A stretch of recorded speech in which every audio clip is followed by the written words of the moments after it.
How do you identify what games are worth playing or games to avoid? Again, this is a study in return on investment. And it's not just return, it's return on investment. So it's what are you going to have to put into this thing and what can we possibly get out of it? And what are the risks involved? And then you just have to be honest with yourself.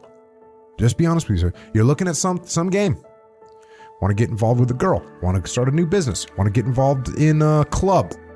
There's like a, Rotary Club or whatever. Want to get involved in that thing. Want to get involved in some volunteer organization. Whatever it is. What are you going to have to put into it? What's the return going to be? And what are the risks involved? And be honest with yourself. There you go.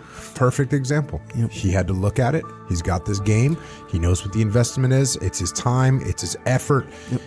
And he's putting everything into it.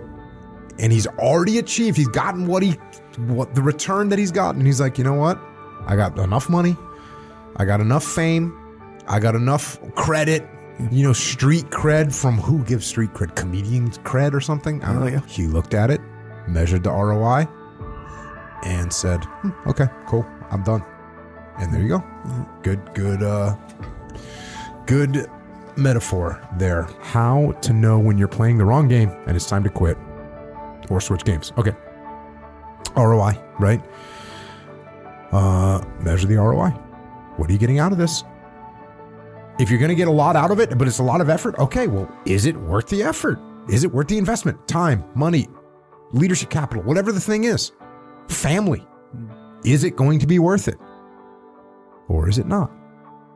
And so when you figure out the risks and you figure out the investment and you figure out the return you may or may not get based on those risks, okay, then you can make a decision.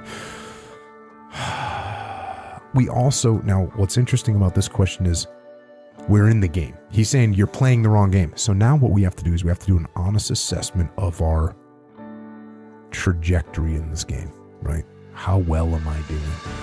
Am I making progress? You know how now in the UFC, when you watch the UFC, they have the odds? They show the odds after each round. Yeah, so now that's a new thing. I don't know how new it is, but it's a few years old, but Echo really did great in that last round against Jocko. His odds of winning now just went up. Oh, Jocko just came back and had a great round. And plus, Echo was stunned at the end of the round. It looked like he was going to get knocked out. He got saved by the bell. Oh, Jocko's odds just went up for the last round a lot. You have to do an assessment and see where you're at, right? And see what is your trajectory of what's happening. It's kind of like what you said you did with your jiu-jitsu career. You're like, okay, I'm 30. Whatever, 34 years old. I'm the 7th best guy in my gym, which is not bad, but let's face it, we're one gym. Okay. Yeah. And I'm making progress, but so is everybody else. Okay, where am I at? Where am I going with this? Mm-hmm. Same thing with a job, Okay, I've been at this same job. I've been in this position for 4 years. I haven't been promoted in the last 3 years. I don't have a good relationship with my boss. This does not seem like it's a good fit for me. So you've got to do an honest assessment of your trajectory and make a decision. One thing that you can do is you can kind of mitigate risk, right? This is a story I've told a few times, but Greg McIntyre. Sure. Greg Train. Greg Train. At a certain point, Greg's a badass. He's a freaking great wrestler. His jiu-jitsu solid. He's a great athlete. He's a good boxer. And he was starting in the MMA scene. And he had real legit potential in MMA because he's a great wrestler, tough as nails, strong he's freaking 155 pounder. He's strong as hell. So Greg Train actually asked me, and this was probably 15 or 20 years ago. This is a long time ago. Yeah. This is probably 20 years ago. He was like, what do you think I should do? Should I just dedicate my whole life right now to MMA? Or should I keep training, but also he wanted to get a degree. He wanted to become an x-ray technician. That's what he is, right? Yep. And I was like, listen, bro, how many hours a day can you train? Legitimately. And I said, can you train 16 hours a day? And he said, no.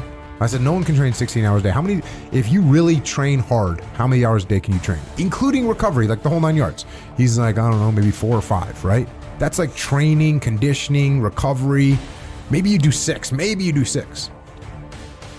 you're going to work 8 hours a day. You sleep 8 hours a day. That's 16 hours, right? You got plenty of time to train, and you can still have a backup to MMA in case you go to wrestling practice tomorrow and blow your knee out, which can happen on any given day. And so he played both games, you know? And he had a good run at MMA. He also ran into some problems that were tough to deal with. And so he mitigated the risk, played more than one game at the same time. And when the MMA thing dried up, guess what? He still had a cool career, making good money, beautiful family, taking care of them, house like the whole 9 yards. So that's a situation where he didn't necessarily quit the other game, but he mitigated the risk by playing multiple games at the same time.